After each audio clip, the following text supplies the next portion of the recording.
صدیق رضی اللہ تعالیٰ عنہ نے اس خواب کا خمار چڑھتا گیا. آپ نے تمام سفر کو ختم کیا, واپس مکے آ گئے. مکے آئے تو کسی نے پوچھا کس نے نبی ہونے کا دعویٰ کیا, کسی نے کہا محمد فدا کا امی و ابی صلی اللہ تعالیٰ علیہ وآلہ وسلم. آپ حضور کی طرف آپ حضور کی طرف چلے اور آپ نے کہا اگر محمد نے کیا ہے تو وہ نبی ہو بھی سکتے ہیں اور کوئی دوسرا نبی. حضور کے پاس گئے, جا کے بولے آپ نبی ہیں؟ تو آپ نے مسکرا کے فرمایا ہاں میں نبی ہوں. اور اے لوگوں سنو, جب ہمارے نبی مسکراتے ہیں تو خالی حضور نہیں مسکراتے, پوری کائنات مسکرانے لگتی ہے. سرکار نے فرمایا ہاں, سرکار نے فرمایا تو عرض کر لگیا تو ابو بکر صدیق کوئی معجزہ دکھا دے. تو حضور نے فرمایا معجزہ دیکھو گے؟ ہاں ادھر دیکھیں ذرا, ادھر دیکھیں. کوئی حضور معجزہ دکھا دے. معجزہ وہ چیز ہوتی ہے جو عقل میں, یعنی جو ایسی چیز ہو, یہ دکھا دے, کوئی ایسی چیز دکھا دے. تو حضور نے فرمایا اچھا آپ مجھے بتائیں دنیا میں ایسی بھی مشینیں بنی ہیں جو بتا سکتی ہیں الٹرا ساؤنڈ مشین کے پھیپھڑے میں کیا بات ہے, گردے میں کیا بات ہے, سٹی اسکین بنائے دماغ کا بتا دے گا کون سی نس پھٹی ہے کون سی نس ٹھیک ہے, آپ کو بتا دے گا میاں کہ کس کے دل میں کیا مسئلہ ہے. ایسی بھی چیزیں بنی ہیں, بچہ ہے, بچی ہے, لڑکا ہے, لڑکی ہے, پیٹ میں کنکر ہے, پتھر ہے, پیٹ میں کیا ہو گیا, پھوڑا ہے, سب بتا دے گا. آج تک کوئی ایسی مشین بنی ہے جو یہ بتا دے یہ آدمی سو رہا ہے تو خواب کیا دیکھ رہا ہے؟ بولو ارے جلدی بولو, کوئی بتا سکتا ہے؟ اچھا آپ دیکھیں یہ مولانا صاحب توصیف ہمارے میرے کرم فرما دوست ہیں, یہ اور میں اگر قریب میں بالکل لیٹے ہیں اور یہ قاری غلام مرسلین صاحب بھی لیٹے. اب ہم تینوں میں سے ایک آدمی نے خواب دیکھا, خواب دیکھنے کے بعد دونوں کو پتہ چلے گا نہیں؟ پتہ نہیں چلے گا. باپ بیٹا اگر برابر میں سوتے ہو تو باپ کا خواب پتہ چلے گا بیٹے کو, ماں کا خواب بیٹے کو پتہ چلے گا. اور ماں اگر بیٹے کو دیکھے گی کہ خواب میں ڈر گیا ہے تو یہ تو کہے گی کہ کوئی ڈراونا خواب دیکھا ہے, مگر یہ نہیں بتا سکتی کہ خواب کیا دیکھا ہے. بیوی نہیں بتا سکتی اپنے شوہر کا خواب, تھوڑی گونج اور کم کریں. بیوی نہیں بتا سکتی, باپ نہیں بتا سکتا, بہن نہیں بتا سکتی, گھر والے نہیں بتا سکتے. اور یار قربان چلے جاؤ اپنے نبی کی شان پر کہ میاں آج تک سائنس جہاں نہ پہنچ سکا. میرے حضور نے فرمایا ابو بکر معجزہ دیکھو گے؟ فرمایا عرض کی ہاں. فرمایا تم سوتے تھے, تم جب فلاں جگہ سو رہے تھے, اب یہ سو رہے تھے, یہ بھی حضور کو پتا ہے. پھر فرمایا میرے آقا نے تم سوتے تھے, سوتے سوتے تم نے خواب دیکھا آسمان کا چاند زمین پہ اتر آیا ہے, پھر اس کا ایک ٹکڑا ہوا, پھر اس کے 2 ٹکڑے ہوئے, پھر اس کے 3 ٹکڑے ہوئے, پھر اس کے 4 ٹکڑے ہوئے, پھر اس کے 5 ٹکڑے ہوئے. فرمایا پھر وہ چاند ایک جگہ جمع ہو کے تمہاری گود میں آ گیا. اب مجھے بتاؤ جو میرے حضور ابو بکر کے چاند کے ٹکڑے بتا سکتے ہیں, وہ اپنے امتی کے سینے میں دل کے ٹکڑے نہیں دیکھ سکتے کتنے ہو گئے ہیں. میرا امام کہتا ہے ہم یہاں سے پکارے وہاں وہ سنے, مصطفیٰ کی سماعت پہ لاکھوں سلام. یہ حضور کی شان ہے. میرے آقا نے فرمایا ابو بکر, پھر وہ میرے آقا سے جب اتنا فرمایا تو ابو بکر مسلمان ہو گئے, یعنی اسلام کا اعلان کر دیا. کیا کر دیا؟ اسلام کا, جلدی بولو, اسلام کا اعلان کر دیا.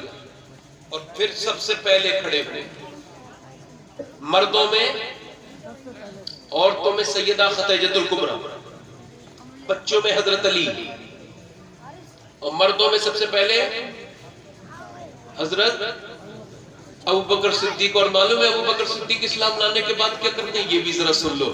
آپ کیا کرتے ہیں؟ آپ جو ہے ٹہلتے ہیں, گھومتے ہیں. کوئی مسلمان پریشان تو نہیں؟ نیند لگ رہی ہے مولانا مار. ادھر دیکھو یار ذرا غور کرو, کوئی مسلمان؟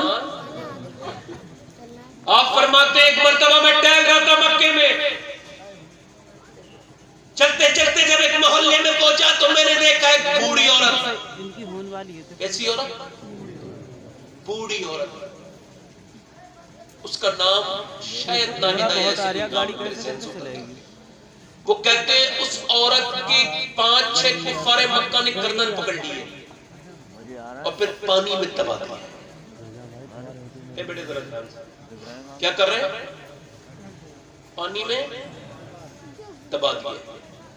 کہتے اتنی دیر تک دبائے کہ میں دیکھ رہا تھا اس کے پیچھے کے پیر اٹھنے لگے اور وہ تڑپنے لگے. اور تڑپ تڑپ کے وہ رک سی گئی. میں سمجھا اب تو مر گئی ہوگی, اب تو بچی نہیں ہوگی. آپ فرماتے ہیں کہ میں سمجھا اب تو مر گئی ہوگی. تو اس نے کیا کیا, جب ظالموں نے اسے چھوڑا نا تو اس نے باہر کو منہ نکالا. کہتے میں سمجھتا تھا مر گئی ہوگی, مگر خدا کی قسم ذرا غور تو کرو.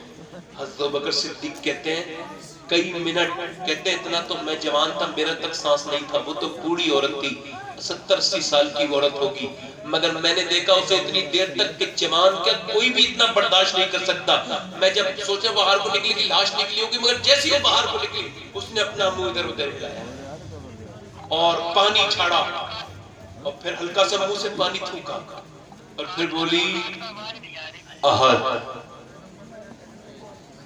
لا الہ الا اللہ. ادھر دیکھو میرے بھائیو اور آپ سنو میری بہنوں, سنو تم پہ کیا تکلیف گزری.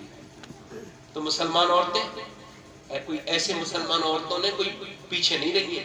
آپ کو پتا ہے سب سے پہلے جو شہید ہوئی تھی وہ عورت تھی, حضرت عمار ابن یاسر کی والدہ ام یاسر. معلوم ہے انہیں کیسے شہید کیا گیا؟ کعبے میں چاروں طرف ظالم کھڑے ہو گئے. ادھر دیکھو, آج تو کعبہ تمہیں لگتا ہے جاتے ہو تو اس وقت کعبہ مسلمانوں کو دیکھنے کی اجازت نہیں تھی. کعبے میں پکڑ لیا, کعبہ سامنے ہے اور اس کے بعد تھپڑ مار رہے طاقتور لوگ. ایک بوڑھی عورت کی ظلم نہ بڑے بڑے طاقتور کو بزدل بنا دیتا ہے. ظلم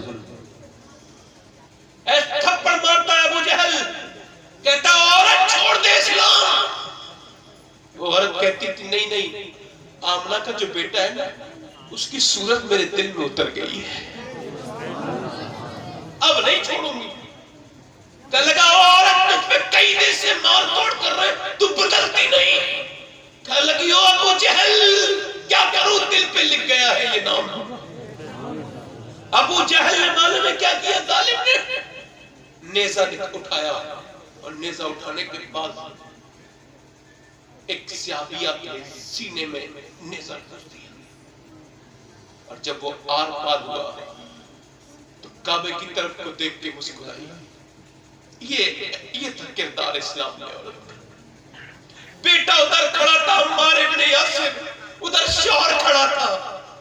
بیٹے نے ماں کی سسکی کو دیکھا, ماں نے بیٹے پر نظر ڈالی, پھر شوہر پر نظر ڈالی.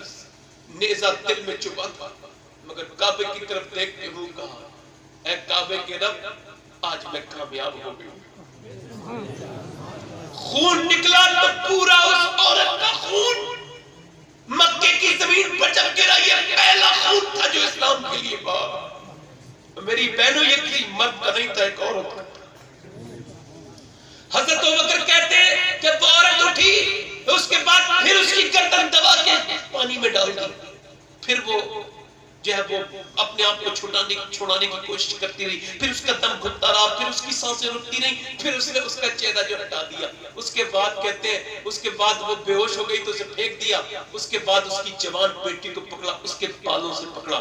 دونوں کنیزیں تھیں اور ان دونوں کی بالوں کے ساتھ اس لڑکی کو, جوان کو, میری بہنوں دیکھو تو تمہیں تو کسی نے کوئی پریشان نہیں کیا, تمہیں تو کسی نے مجبور نہیں کیا بے پردہ ہونے پر, مگر تم تو بے پردہ ہو گئی. تم بتاؤ, تم سے تو کسی نے نہیں کہا تھا گانے سنتا, مگر تم تو شیطان کے ہاتھ ہی قربان ہو, شیطان کے ہاتھ کے شکار ہو گئی. میری بیٹی تجھ سے تو کس نے کہا تھا کہ تو حضور کا دامن چھوڑ دے, مگر تو آج مسلمان ہو کے چھوڑے بھی ہے. مگر یہ جوان لڑکی جب اسے مکے کی زمین پر, جب حضرت ابوبکر کہتے ہیں زمین میں جب اسے ڈالا گیا پانی کے اندر, تو کہتے اسے بھی کئی ڈبکی لگی, منہ میں جب پانی گھس گیا اور جب اٹھایا تو کہا اسلام چھوڑے گی, تو بولی لا الہ الا اللہ. کہتی دونوں کے فرماتے دونوں کی تکلیفیں دیکھ کے میری آنکھوں میں آنسو آ گئے. میں آگے بڑھ کے بولا او بتاؤ تمہیں بیچنے انہیں آزاد کرنے کے کتنے پیسے لوگے؟ انہوں نے کہا انہیں مارتے کیوں ہو, کا اس وجہ سے مار رہا ہے یہ کلمہ پڑھتے ہیں. کہا تو ان عورتوں نے تمہارا کیا تکلیف پہنچائی ہے؟ کہا بھائی یہی جو کلمہ پڑھتے ہیں. حضرت ابوبکر کہتے ہیں میں نے اپنے پیسے دے کے انہیں خرید لیا. یہ نیکیاں ہیں ابوبکر کی. آپ کا دل لگ رہا ہے کہ نہیں لگ رہا ہے؟ جلدی بتاؤ.